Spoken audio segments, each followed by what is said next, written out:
Il fait partie des produits bien de chez nous, ceux qu'on apprécie à table, en pique-nique ou sur un coin de bar, avec un bon bout de pain et un verre de gamay.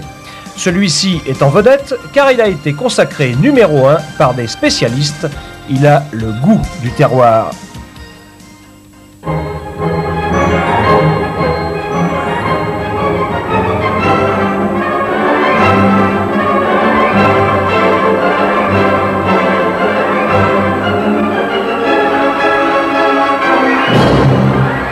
Nous sommes quelque part au cœur du Massif central, là où l'Auvergne commence à chanter le midi, là où on sait vivre caché pour mieux vivre heureux.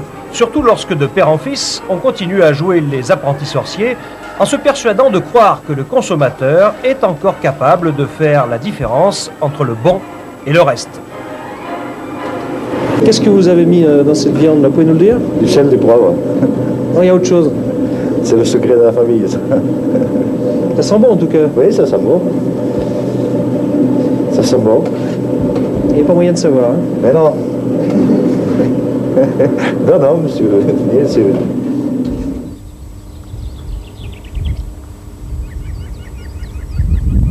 Vous aurez compris qu'ici, on fait de la résistance. En bordure du plateau d'Aubrac, à 1000 mètres d'altitude, l'Aïole est pourtant une petite cité paisible dont la spécialité, les couteaux, ne lui a jamais collé une image de va-t-en-guerre, le couteau étant plutôt destiné à couper la fourme locale qu'à assouvir des instincts belliqueux. Bref, le charcutier Lucien Conquet, pilier dans l'équipe de rugby d'Espalion, coulait des jours paisibles en feuilletant Midi Olympique lorsque la nouvelle, un jour, tomba. Le magazine Go et Millot venait de sacrer le saucisson de l'Aïole numéro 1 français, et ce, une première fois en 1986, avant de récidiver en 91. Dès lors, le magasin de la famille Conquet devenait une référence. Entre autres, l'Express, le Nouvel Obs, le Figaro, le Point et bien sûr le Guide de la gourmandise se chargèrent de faire l'éloge de ce saucisson hors du commun. Mais au fait, comment tout cela est-il arrivé ? Ils ont peut-être dû passer dans le coin, ils ont dû acheter du saucisson et puis ils l'ont goûté, quoi. Ils nous ont pas tellement prévenus, quoi. Puis un beau jour, bon, ils nous ont dit d'en renvoyer pour faire une dégustation entre tous ceux qui éditent le magazine, quoi. Et puis on a eu la chance d'avoir le premier prix, bien sûr.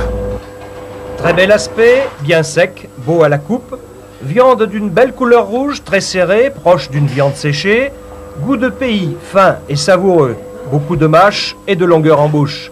Voilà pour l'appréciation officielle. Qu'est-ce que vous avez mis dans ce saucisson pour qu'il puisse être distingué? Ben, tout simplement de la viande, quoi. Que de porc, alors bon, bien sûr des morceaux nobles du porc, hein. Parlons du jambon, de l'épaule et de la poitrine, quoi. Puis séché naturellement, puisque bien sûr ici on a un climat exceptionnel pour sécher, quoi, parce que ça sèche tout doucement et la maturation, c'est le temps qui fait la maturation du produit, quoi. Alors en plus des produits, il y a un petit quelque chose, le tour de main quand même pour faire la différence. Oui, bien sûr, oui. Oui, il y a l'assaisonnement qui est une recette de nos grands-parents, quoi.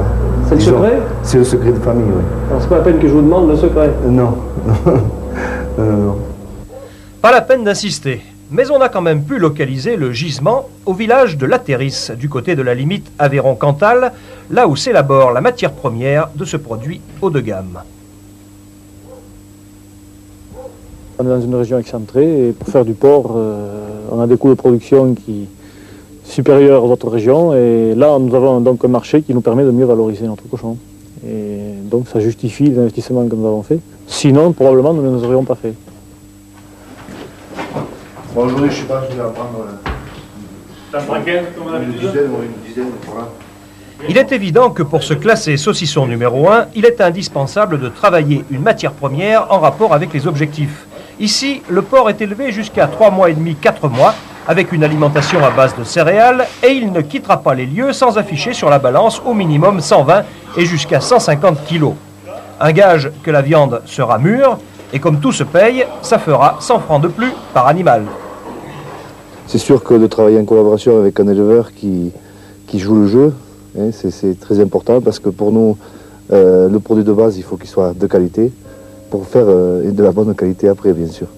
Et avec M. Magne, en collaboration, ça a été tout de suite compris. Sur la route entre l'Aïole et Chaudzègue, Lacan, là où le père Conquet, agriculteur, devint boucher en 1951.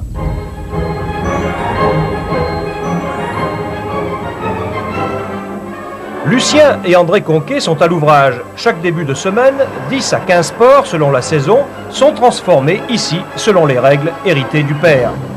Il y a de vieilles traditions ancestrales qui se perpétuent, qui font qu'on peut sortir du bon saucisson.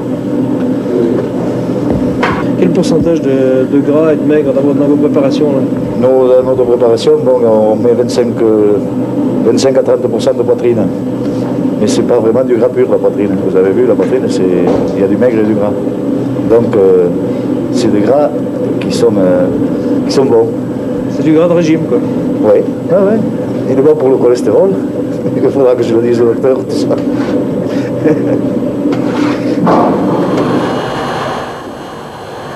Le saucisson cendré, vedette consacrée de la maison, sera vieilli jusqu'à 5 à 6 mois sous la cendre. La cendre qui lui redonnera son moelleux après 6 à 8 semaines de séchage naturel. Pour la saucisse, 3 semaines de séchage suffiront avant consommation.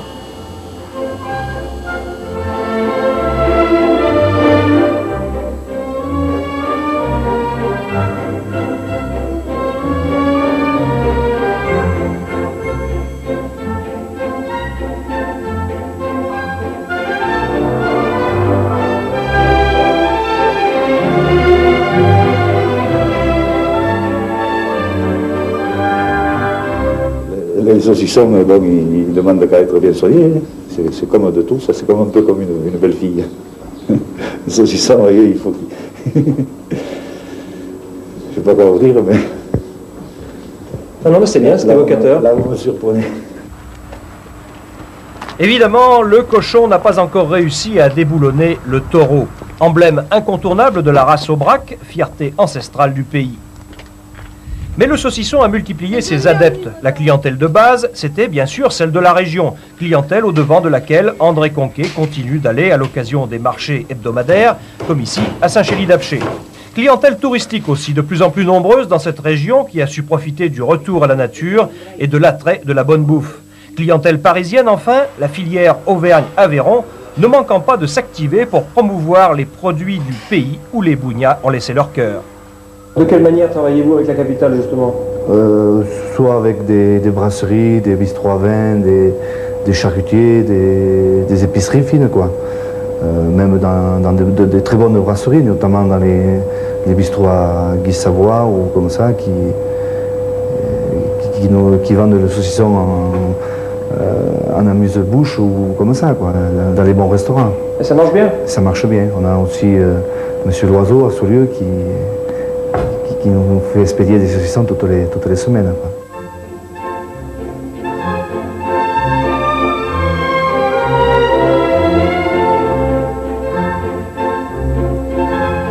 Normes européennes obligent, les frères Conquet vont joindre l'utile à l'agréable en investissant dans une structure plus fonctionnelle qui regroupera tout le processus d'élaboration de la charcuterie à l'Aïole en 93.